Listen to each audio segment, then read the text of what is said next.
Hey guys, Brian delivers you the goods here. I'm returning to you for finally an album review. And sorry that it's pretty late of me doing this. It's like about 11 p.m., almost midnight, or it's getting close to midnight of me doing this review. But this is for the new Tom Morello album that I'm going to be reviewing. And this is for the Atlas Underground Fire album review. I guess this is like the second part to his Atlas Underground thing that I'm going to be reviewing. So I'm going to discuss what I listened to for this 12-track album. And sorry, that was my phone. It got done charging. Um yeah, I'm going to discuss what I listened to for this 12-track album and let you know my thoughts on it. So let's dive into this review. Now, I was actually going to go to sleep right after listening to this album. I was like, oh, fuck, I think the salad got to me. Because I was eating pizza and then salad. And I don't know, it was just something that made me feel physically tired. It wasn't a good feeling. I don't know, it was something weird.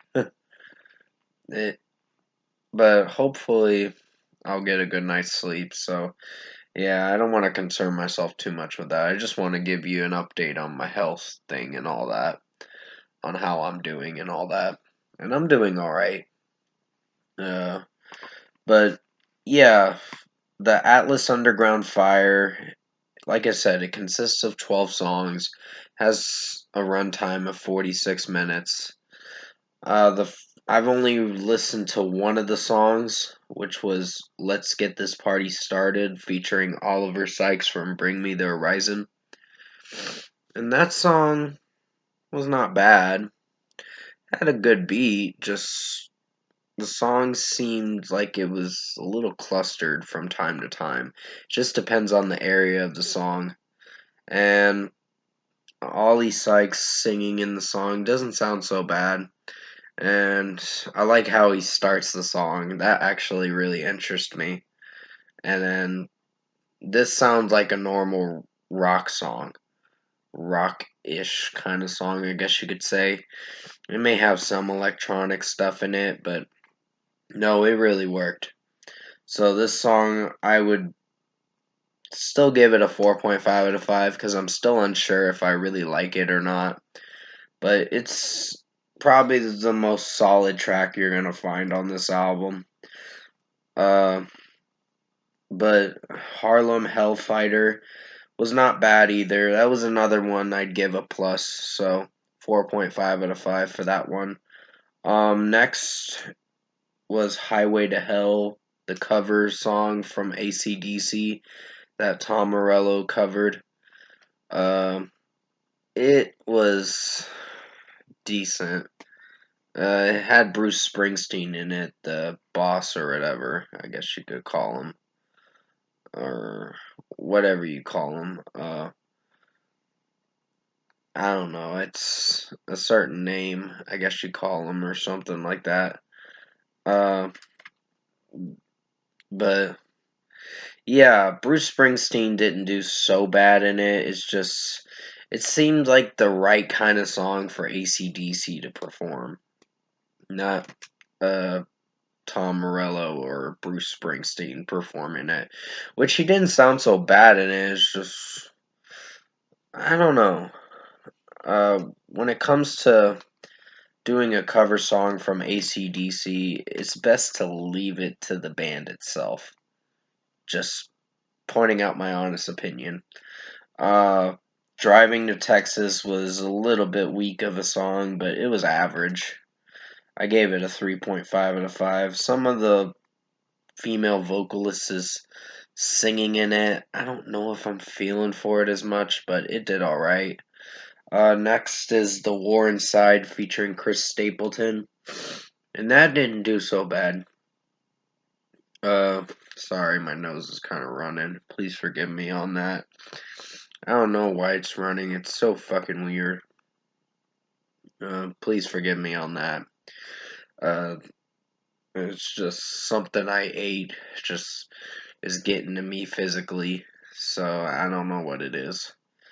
But Hold the Line featuring Grandson. Sorry if I slurred my word there. Was a decent song, and so was The War Inside featuring Chris Stapleton. I did like some moments where Chris Stapleton was singing, and it didn't sound that bad, so it did very well. Naraka featuring Postner. Horrible song. I could not stand it. I was like, this is disappointing. And honestly, the lyrics were cringe. The way Mike Posner was singing it.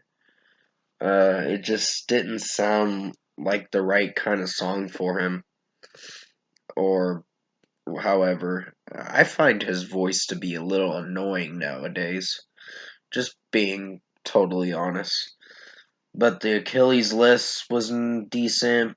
Not the Night Witch was pretty decent too.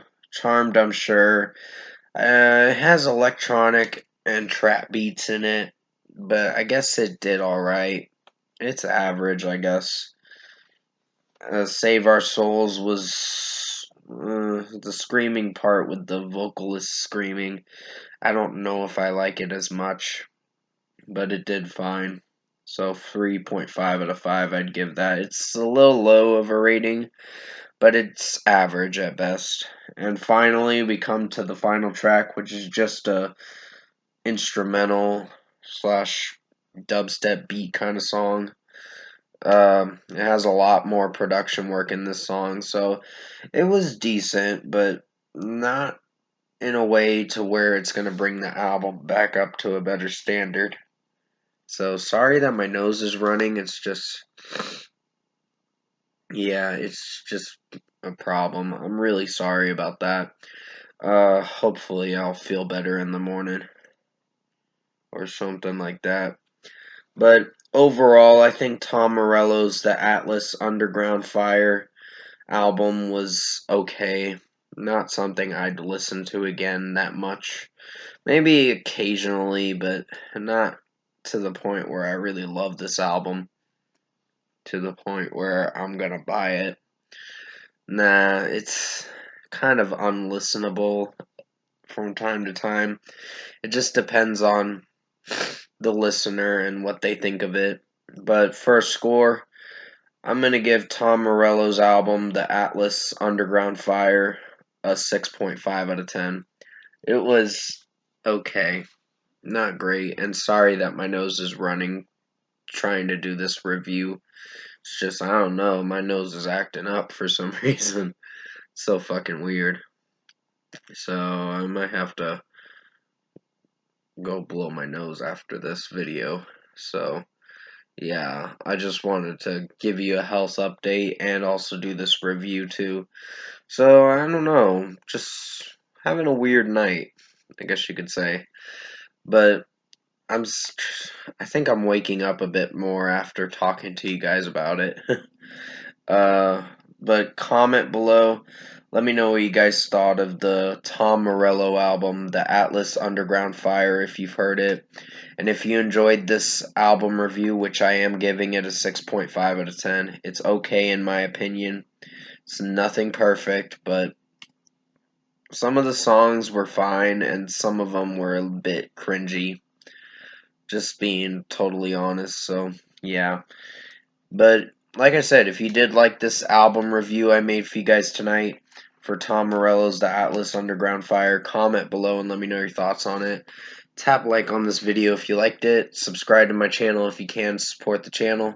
I will be returning to you for the Ice Nine Kills, the Silver Scream 2 Welcome to Horrorwood album review in the morning. I'm not going to be able to do it tonight. I'm really sorry that I can't do it tonight.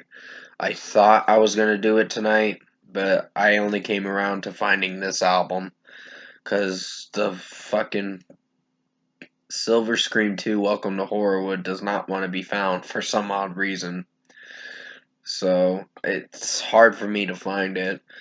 I found maybe 13 out of 14 songs from that album, but I need to find Ex Mortis, or or Ex Mortis, I think is how it's pronounced. I don't know 100% for sure.